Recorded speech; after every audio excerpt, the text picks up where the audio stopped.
ज्याला स्त्री आई म्हणून कळली तो जिजाऊंचा शिरोधा झाला.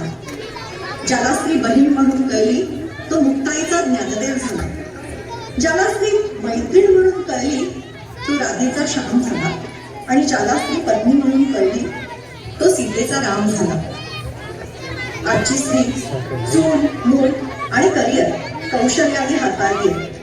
तारेवरची कसरत करताना नवजीवन साकारते. चला तर मग बघूया काय आहे तिची कहाणी.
स्वतःसाठी जगलोच नाही. कधीच कुणी म्हणत नाही थांब, श्वास घे.